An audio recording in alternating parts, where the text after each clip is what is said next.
Bismillahirrahmanirrahim. Honorable Rector, NUST, Lieutenant General Retired Engineer Javed Mahmood Bukhari Sahab Hilal-e-Imtiaz, Respected Excellency Mr. Mehmet Pachachi, Ambassador of the Republic of Turkey in Pakistan, distinguished guests from the industry, faculty members, officers, and my dear students. There is arrangement for people who don't understand English for translation in Urdu. It is always better I speak in my own language so that if this speech is telecast or goes to a broader audience, تو اردو سمجھنے والے لوگ ہمارے یہاں زیادہ ہیں. تو اس اجازت کے ساتھ میں سب سے پہلے تو اس بات کا ذکر کروں کہ نسٹ یونیورسٹی مجھے بہت ہر دل عزیز کیفیت میرے دل کے اندر رہتی ہے اس کے لیے، کیونکہ جس انداز سے جس ایکسلنس کی آپ کوشش کرتے ہیں تو وہ اس ایکسلنس کی ضرورت پاکستان میں شدید ہے، اور نمبرز کی بھی شدید ضرورت ہے. وہ الگ کوئی محفل ہوگی اس میں بات کروں گا، مگر جن آئیڈیلز کے ساتھ اور جس پاکستانیت کے ساتھ آپ یونیورسٹی کے طلباء کے اندر علم، ہنر اور اس کے ساتھ ساتھ ایک پاکستانیت کا جذبہ پیدا کرتے ہیں، یہ بہت ضروری ہے اس وقت قوم کے لیے. دوسری بات میں یہ کہنا چاہتا ہوں کہ پاکستان اور ترکی کے تعلقات جو ہیں وہ بہت پرانے ہیں. میں سمجھتا ہوں دو ریجنز ہیں پاکستانی، جو پاکستان بنا تو جتنا عرصہ ہوا 70 سال سے زیادہ ہو گئے. دو ریجنز ایسے ہیں جن سے ہمارا تاریخی اور پرانا تعلق ہے. ایک حرمین شریفین سے 1400 سال سے زیادہ کا تعلق ہے، اور اس کے ساتھ ساتھ پھر ترکی سے بھی سینکڑوں سال پرانا تعلق ہے. لوگوں کو یاد نہیں رہتی باتیں. عثمانی سلطنت کے زمانے میں وہاں خلیفہ ہوتا تھا تو پاکستان اور ہندوستان کے اندر ایک موومنٹ چلا جن کو خلافت موومنٹ. جب پہلی جنگ عظیم کے بعد ترکی کو مختلف انداز سے اس کے حصے بکھرے کیے گئے، اور جو ظلم وہاں پر ہوا اس حوالے سے ہندوستانان اس ریجن کے ہندوستان کے مسلمانوں کے ناٹ اونلی دیٹ، ہندوستان میں جب خلافت موومنٹ شروع ہوا تو وہ ہندوؤں اور مسلمانوں کو سب کا مل کر ایک موومنٹ تھا، مگر تعلقات اس سے بھی پہلے کے ہیں. اور اگر آپ تاریخ دیکھیں تو کراچی کے اندر ایک اسکول ہے سندھ مدرسہ. سندھ مدرسہ جن صاحب نے قائم کیا ان کا نام ہے حسن علی، اور حسن علی صاحب بڑے متاثر ہوئے جس اسکول میں قائد اعظم نے پڑھا. اب تو وہ یونیورسٹی ہے. تو حسن علی صاحب بہت ہی متاثر ہوئے علی گڑھ سے، اور علی گڑھ کے پیٹرن پر انہوں نے سوچا کہ یہاں مسلمانوں کی تعلیم کا انتظام نہیں ہے. تو آج بھی وہ بلڈنگ موجود ہے، سندھ مدرسہ اسکول انہوں نے شروع کیا. حسن علی صاحب کی پین اسلامک سوچ جو تھی وہ ایسی تھی کہ انہوں نے ترکیہ کے میں زلزلے اور کسی آفتوں کے اعتبار سے فنڈز جمع کیے. آج بھی ان کی رسیدیں موجود ہیں تاریخ کے ریکارڈز کے اندر، اور ان کو لقب ملا. ہمارے ترک بھائی جن القاب سے دوستوں کو اور جن کا کوآپریشن رہے یا چھوٹا احسان کرتے ہیں ان کو افندی کا لفظ دیتے ہیں. تو حسن علی صاحب حسن علی افندی کے نام سے اپنے خاندانی نام کے ساتھ انہوں نے افندی لگایا، اور ان کا خاندان آج بھی موجود ہے. مگر وہ 1880 اس زمانے کی وہ ہماری ترک پاکستان دوستی کی مثال ہے.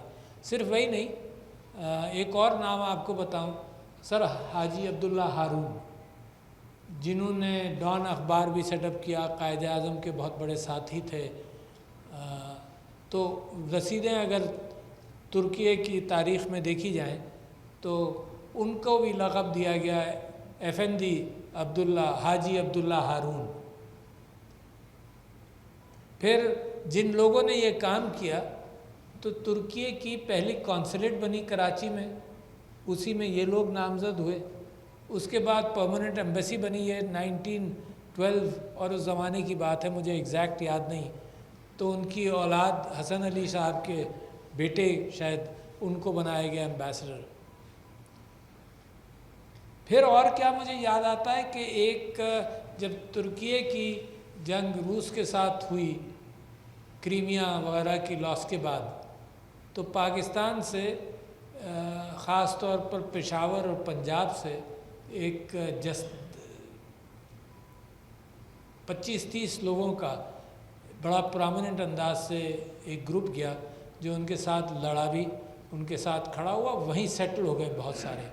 اس میں ایک پشاوری جینٹلمین تھے، نام میں بھول رہا ہوں، ایک پشاوری جینٹلمین تھے جو وہاں سیٹل ہو گئے، اور سیٹل ہونے کے بعد ان کی بڑی قدر کی ترکیہ کے بھائیوں نے کہ یہ تو آ کر ہمارے ساتھ انہوں نے ہمارے ملک کا دفاع کیا۔ عبد الرحمن پشاوری، ماشاء اللہ، تھینک یو ویری مچ۔ تو عبد الرحمن پشاوری کو ترکیہ نے عثمانی سلطنت کا ایمبیسڈر بھی کابل بنا کر بھیجا افغانستان میں۔ تو ہمارے تعلقات، میں اس وجہ سے آپ سے کہنا چاہتا تھا کہ جب دوستی کا ذکر ہو تو ہمارے جو نوجوان ہیں ان کو اس تاریخ کا بھی علم ہونا چاہیے۔ تو عبد الرحمن پشاوری became the ambassador and I think he died in Pakistan, I don't remember exactly, but tremendous level of love between us۔ اور جو لوگ ہم میں سے ترکیہ جاتے ہیں ان کو وہ چیز سڑکوں پر نظر آتی ہے۔ میرے پاس بھی بہت سارے انسیڈنٹس ہیں سنانے کے لیے کہ سڑک پر جو میرے ترک بھائی محبت کا اظہار کرتے ہیں، یہ بہت عظیم سا ایک ٹریجر ہے جس کا اندازہ اور جس کی کیفیت کو بڑھانا چاہیے۔ اب میں آ جاؤں زلزلے کی تباہ کاریوں پر، تو جیسے ہی وہاں سے امیجز آنے شروع ہوئے اور 10-12 ہزار تک فگر پہنچا، تو میں نے اخبار میں اور ٹیلی ویژن پر لوگوں کے پریڈکشن سننا شروع کیے، اور مجھے جب سے یہ خیال ہوا، لوگوں نے کہا کہ جو ڈیمیج ہے تو یہ تقریباً 50,000 تک جائے گا۔ تو ایک بڑی پریشان کن کیفیت تھی۔ اس کے اندر جس طرح سے لوگوں نے، ترک حکومت نے، والنٹیئرز نے، دنیا بھر سے وہیں کے لوگوں کی والنٹیئرشپ نے جس طرح سے محنت کی، وہ آپ لوگوں نے کئی ہفتے مسلسل آپ دیکھتے رہے کہ کیا کرنا پڑا۔ اس میں ہمارے لیے 2 اسباق ہیں۔ ایک سبق یہ ہے کہ خیرات کا جذبہ مسلمانوں کی روح کے ساتھ ہے، اور میں پچھلے دنوں میں نریٹ کرتا تھا، پچھلے دنوں پھر یاد آئی تو میں آپ کے سامنے حضور اکرم صلی اللہ علیہ وسلم کی 2 حدیثیں کی روایت کروں۔ ایک مسلمان پر ایک ٹیکس ہے جس کو زکوٰۃ کہتے ہیں، دیٹ از اے کمپلشن، جو بھی حالات ہوں آپ نے وہ ٹیکس دینا ہے۔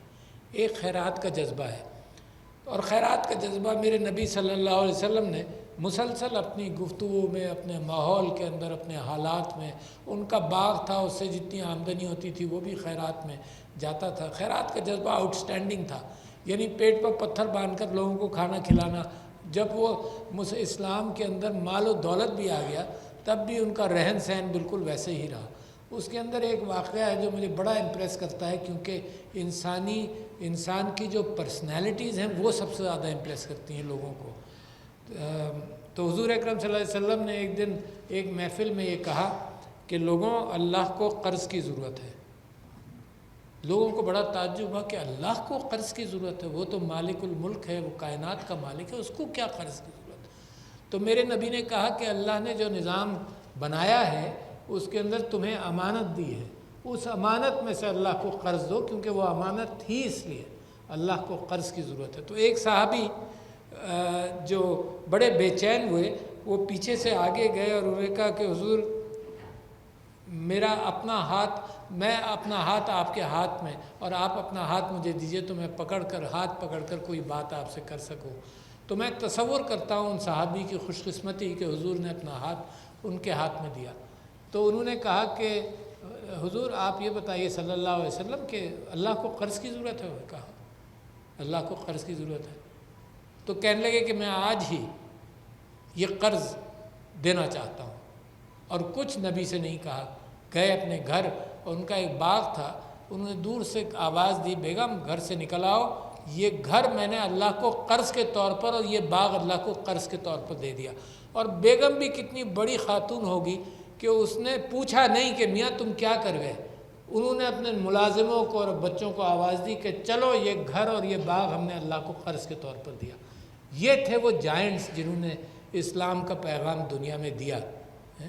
اسی طرح سے پھر غریب اور امیر کے فرق کے حوالے سے بھی قرض دینے کے معاملے میں کوئی فرق نہیں۔ ایک صحابی مسلسل سنتے رہے، غریب سے آدمی تھے، مزدور تھے، وہ سنتے رہے کہ اس حضرت ابوبکر نے اپنی ساری چیزیں دے دیں خیرات میں، حضرت عثمان نے اپنی آدھی جائیداد دے دی، تو انہوں نے نبی سے سوال کیا بڑا سمپل سا کہ میرے نبی میں تو غریب آدمی ہوں، میرے پاس تو کچھ نہیں ہے دینے کو، تو میرے لیے جنت نہیں ہوگی، عثمان کے لیے اور ابوبکر جو بعد میں خلیفہ بنے ان کے لیے ہوگی۔ تو میرے نبی نے کہا کہ کل جو تمہاری کمائی ہو وہ لے کر آنا کل۔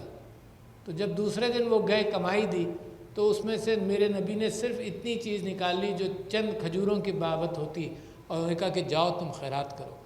تو لہٰذا یہ اسپرٹ جو ہے، یہ مسلمانوں کی اسپرٹ آج بھی زندہ ہے، کیونکہ میں جانتا ہوں کہ خیرات کے معاملے میں مسلمان ابھی بھی دنیا کی دوسری تہذیبوں میں آگے ہے۔ اور خیرات کا جذبہ صرف مال کا نہیں ہوتا، علم کا ہوتا ہے، اس وقت سروسز کا ہوتا ہے۔ اور جب میں اس وقت کی سروسز کا ذکر کروں تو میں نے یہاں پر لکھا تھا کہ کچھ چیزیں ایسی ہیں جو میں پاکستان کے لوگوں سے بھی کہنا چاہتا ہوں۔ ایک تو یہ کہ جس طرح دل کھول کر ہم ترکیے کے ساتھ اس دوستی کا اظہار کریں وہ بے انتہا ضروری ہے، اور آج کی کانفرنس، اور میں شکریہ ادا کرتا ہوں نسٹ کا کہ انہوں نے اس تعاون کو ایک انسٹیٹیوشنل شیپ کے اندر اس کو قائم کیا۔ This is nothing but returning each other favours throughout generations. یہ ابھی کے نہیں، یہ ہم بھی ریٹرن کریں گے، وہ بھی ریٹرن کریں گے۔ یہ فیورز ہمدردی اور محبت کے اندر انہی سے محبتیں مستحکم ہوتی ہیں۔ اب جب میں زلزلے کی بات کروں تو کل بھی آیا یہاں پر، میں آپ سے گزارش کرتا ہوں، پوچھنا چاہتا ہوں طالب علموں سے کہ آپ میں سے کتنے بچے CPR جانتے ہیں؟ ہاتھ اٹھا کر بتاؤ۔ Half of you probably. اور باقی ہاف کیا کریں گے؟ وہ دوسرے کو بلائیں گے اگر کوئی کیفیت ایسی ہو جائے، ٹھیک ہے نا؟ تو ایک یہ بے انتہا ضروری ہے حادثوں میں۔ اور میں آپ کو اپنا واقعہ بتاتا ہوں کہ میں ہنزا میں تھا اور گاڑی میں سوار تھا، تو مجھے ایک دم سے گاڑیاں رکیں اور کہا یہ گیا کہ جناب یہ آگے ایکسیڈنٹ ہوا ہے۔ اچھا، اور مجھے پھر ہماری سیکیورٹی والے بڑی احتیاط کرتے ہیں کہ کوئی نقصان نہ ہو، کیونکہ میرا نہیں، میری جان نہیں بچاتے بلکہ پریزیڈنٹ کی جان کی فکر ہوتی ہے، میری جان تو سیکریفائس ہو سکتی ہے کبھی بھی۔ تو انہوں نے کہا جی آپ گاڑی سے نہیں اتریں گے۔ تو میں نے کہا کیوں نہیں اتروں گا؟ کہ جی ایکسیڈنٹ ہو گیا۔ تو میں نے کہا یار کوئی ہے ڈاکٹر، کیا ہے، مجھے تو اترنے دو، میں فرسٹ ایڈ تو دوں کچھ۔ تو ایکچولی دیکھا تو وہ بچہ تھا، میوزیشین تھا، اتنا خوبصورت تھا بچہ کہ وہ ایک دن پہلے اس نے بچوں کو جمع کر کر میوزک مجھے سنایا بھی تھا۔ تو اس کا موٹر سائیکل ایکسیڈنٹ ہوا تھا آمنے سامنے، اور وہ پہاڑی کے ساتھ لیٹا ہوا تھا اور سانس اس کو آ رہی تھی۔ اچھا، تو میں نے اس کو کچھ کارڈیک پرکشنز کیے اور میں نے اس کو کہا سانس لو، اس نے سانس لی۔ اس کے بعد that was his last breath, اور میں نے اپنے MS سے کہا سب سے کہ اپنی گاڑی جلدی سے خالی کر کر اس کو اسپتال بھیجو۔ اس کو اٹھا کر اس میں ڈالا، بٹ آئی نیو کہ ہی وڈ پاس اوے، اسی وقت مجھے اندازہ ہو گیا تھا۔ تو میں یہ سمجھتا ہوں کہ آج کل every college student should be aware of CPR and first aid, اور اس کو یاد کرنا پڑتا ہے۔ بچوں، میری کلینک میں، میرے اسپتال میں فرسٹ ایڈ کا ڈبہ ہے، ہمیشہ رہتا ہے۔ مجھے خود ہر سال اپنی ٹیم کو ریوائز کرنا پڑتا ہے کہ دیکھو اس میں کیا کرو گے، کیسے کرو گے، کیپ دیٹ ان مائنڈ۔ قومیں جو ہے نا وہ مکمل اسی طرح سے ہوتی ہیں کہ وہ ہر چیز کے لیے تیار ہو۔ ایک بات۔ دوسری بات، میں یہ کہتا ہوں کہ زلزلوں کے اعتبار سے پاکستان از آلسو ان اے زلزلہ پرون ایریا۔ ترکیے کے اندر جو نقصان آپ نے دیکھا اس کے حوالے سے ہمیں بھی، اور ترکیے کے بیانات سے بھی مجھے اندازہ ہوا کہ اب کنسٹرکشن کے اندر they will be taking more and more precautions. Number 1 new constructions, number 2 existing constructions, دونوں کی فکر کرنی پڑے گی۔ اگر کراچی آپ جائیں، جو میری کانسٹیٹوئنسی تھی وہاں پر ہجرت کالونی ہے، ہجرت کالونی میں 2-2 3-3 کمرے کے مکان 7-7 منزل سے چلے گئے، اور وہ دیوار سے دیوار ملی ہوئی ہے۔ اور آئی فیئر، کیونکہ وہ ایک انلیگیلٹی بھی کنسٹرکشن میں ہے کہ اس کے اتنے پروسیجرز ہی ہوں گے، ایک زلزلے کے اندر خدا نہ خواستہ وہ ڈھیر ہو جائیں گے۔ تو ایگزسٹنگ سٹرکچرز کے اندر، یہاں انجینئرنگ کے اسٹوڈنٹ شاید ہوں، NUST university of science and technology ہے، انجینئر، آپ خود بھی انجینئر ہیں، تو شیئر والز بنائی جاتی ہیں ایگزسٹنگ سٹرکچرز کے اندر. اچھا شیئر والز کیا ہوتی ہیں کہ ایک گرڈ اسکوائر گرڈز سمجھ لو تین فٹ کا اسکوائر گرڈ دیوار کے ساتھ لگا دیا جاتا ہے میٹل کا کہ یہ دیوار کولیپس نہ ہو. تو حالانکہ کنسٹرکشن پور ہو مگر اس کو ایڈ کر دیا جاتا ہے ارتھ کوئک پریونشن کے اعتبار سے شیئر والز. دوسرے آپ غور سے دیکھنا بچوں, جب آپ کسی برج کے پاس سے گزرتے ہیں تو برج کے پلر میں, اچھا ارتھ کوئک سے نقصان کیوں ہوتا ہے؟ جب آپ اوپر سے چھلانگ مارے نیچے تو کم سے کم ہمارے فوجی بھائیوں کو یہ سکھایا جاتا ہے اور آپ مینٹلی جانتے ہیں کہ آپ اپنے پیروں سے کشن کرتے ہیں اپنی جمپ کو جب بیٹھتے ہیں. اگر کشن نہیں کریں you can come into a fracture.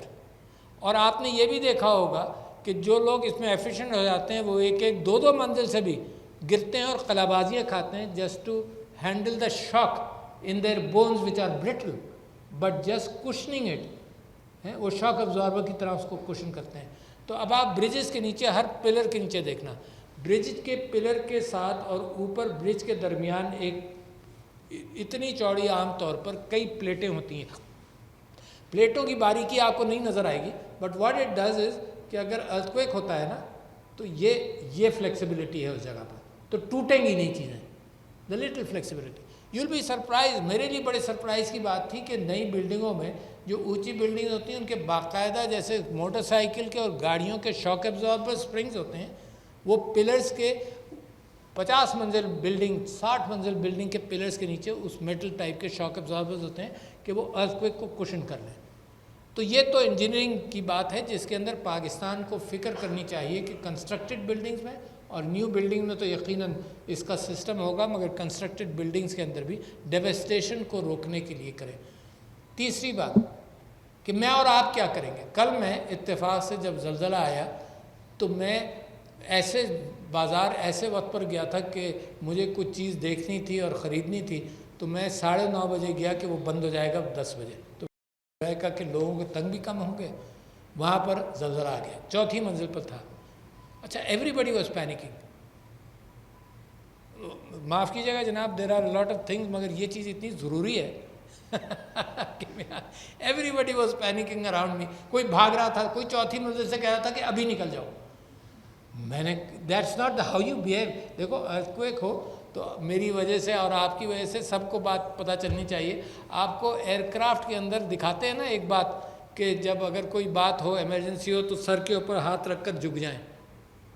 کیوں پروٹیکٹ کریں؟ سر کو پروٹیکٹ کرنا ضروری ہے. باقی جگہوں کے ڈیمیج جو ہے نا وہ ٹھیک ہو جاتا ہے, ریپیئر ہو جاتا ہے. سر کا ڈیمیج جو ہے وہ آسانی سے ریپیئر نہیں ہوتا, بڑا نقصان دہ. اسی وجہ سے موٹر سائیکل والے ہیلمٹ پہنتے ہیں, ٹھیک ہے نا. تو جھک کر اسی انداز سے اپنے سر کو پروٹیکٹ کرو. کوئی برک گرے, کوئی چیز گرے تو you must protect your head.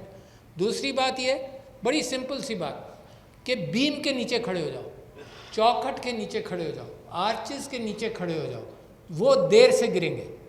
کبھی کبھی پوری بلڈنگ گرے گی تو سبھی گرے گا مگر آپ کو ٹائم لیپس وقت مل جائے گا کچھ کرنے کا.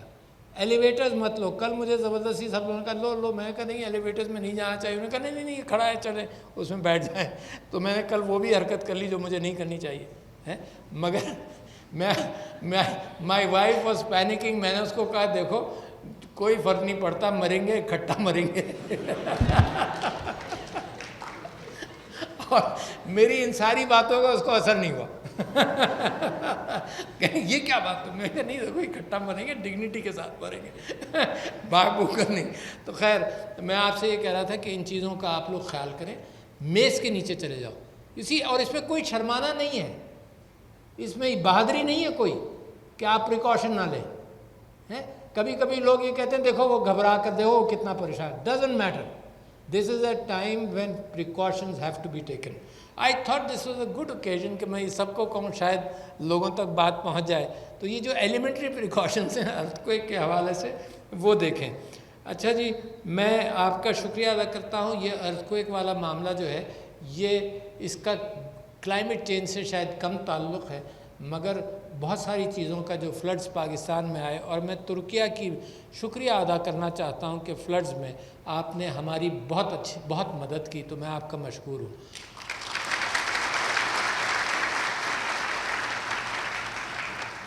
اچھا جب یہ جو زمانہ آیا ہے اس کے اندر 3-4 چیزیں ہونی چاہیے. ایک تو ریزیلینس جو ترکیہ کے دوستوں نے دکھائی، جس انداز سے انسانی ہمدردی میں لوگ انسانی ہمدردی کے اعتبار سے ریکور کرتے ہیں، یہ ریزیلینس سوسائٹی کے اندر انشورنس کے ذریعے. بہت سارے پریکٹیکل پروسیسز بھی ہوتے ہیں ریزیلینس کے، ان ریزیلینس کا انتخاب ہم کریں. ہمارے ہاں وفاقی محتسب بینکنگ کے موجود ہیں، ٹیکسیشن کے محتسب جو ہیں ان سے میں نے کہا کہ crop insurance can add resilience to the damage. International cushion بن جاتا ہے، کیونکہ انشورنس یہاں ہوتی ہے، لائڈز میں ری انشورنس ہوتی ہے، تو یہ ریزیلینس معاشرے کے اندر جو ہم ویسے ایک ریزیلینس ہمارے کلچر کے اندر ہے کہ بھائی بھائی کا خیال کرتا ہے، کمیونٹی کا خیال کرتی ہے. پھر فائنلی حکومت خیال کرتی ہے جو بھی نقصان ہوا، مگر حکومت کی جیب ہماری آج کل بڑی ٹائٹ سی ہے، آپ جانتے ہیں، اس کی وضاحت کرنے کی ضرورت نہیں ہے. تو لہٰذا وہ ریزیلینس کم سے کم پھر سوسائٹی سے کار خیر وغیرہ کے اعتبار سے آتی ہے. دوسری یہ کہ میٹیگیشن کے اندر پاکستان کا رول کم ہے، البتہ آپ نے پیڑوں کی پلانٹیشن کی اور بہت کچھ اس اعتبار سے کیا، لانگ ٹرم آپ کوشش کر رہے ہیں، سولر انرجی کی طرف جا رہے ہیں ہر اعتبار سے، دیٹ. پھر اڈیپٹیشن، 3 چیزیں ہیں جو کلائمیٹ چینج کے اندر اہمیت رکھتی ہیں. اڈیپٹیشن کیا کہ مثال کے طور پر جو ہمارے پہاڑی راستے ہیں وہاں پر فلڈ کنٹرول میجرز، مثال کے طور پر flood as one thing, flood control measures جو ٹورنشیل ہل ٹورنٹس ہوتے ہیں اس میں وہاں پر سٹوریج آف واٹر، پھر وہ سیلاب جب نیچے جاتا ہے تو بیچ میں کہیں سٹوریج ہو جائیں. تو یہ دنیا کا اور چینجنگ ماحولیات کا ایک پریشر ہے جس کے اوپر پاکستان اپنے انٹلیکٹ کو سرو کر سکتا ہے. اور یہ سوچ لیجئے جتنی تیاری، میں نے آپ سے کہا کہ فرسٹ ایڈ آنی چاہیے، CPR آنا چاہیے، ایک آدھ بھی جان بچ جائے ایک کسی کے ہاتھ سے، اور سینکڑوں. بینگ اے ڈاکٹر، اور آپ میں سے جنہوں نے اگر میڈیسن کے اعتبار سے پڑھا ہو، بے انتہا اہم ہے کہ جلدی ایڈ ملے. منٹوں کی بات ہوتی ہے between life and death. It's just a matter of seconds sometimes or minutes at times. اور یہی آپ کہانی سنتے ہیں کہ جی ایمبولنس یہاں پھنس گئی، وہ نہیں پہنچ سکا، یہ نہیں ہو سکا. تو لہٰذا جو انٹلیکچوئل اسٹرینتھ مسلمانوں کے اندر آنی چاہیے، جو بڑا اچھا دور مسلمانوں نے دیکھا، اینیتولیا کا، اسپین کا، کانویونشیا، لوگ مل کر انہوں نے یہ اسپرٹ ڈالی یورپ کے اندر کہ مل کر چلیں گے، یہودی ہو، عیسائی ہو، مسلمان ہو. یہی چیز عثمانی سلطنت کے اندر وہ کوآپریٹو کیفیت جو آج کل اب کم ہو گئی ہے، فوبیاز بڑھ گئے ہیں. تو what we need is to come out of isolation, work hard, try and prevent things which are damaging to society, and at the same time be ready if an accident happens. So shukriya ladies and gentlemen, it is always a pleasure to come to NAS and speak to all of you.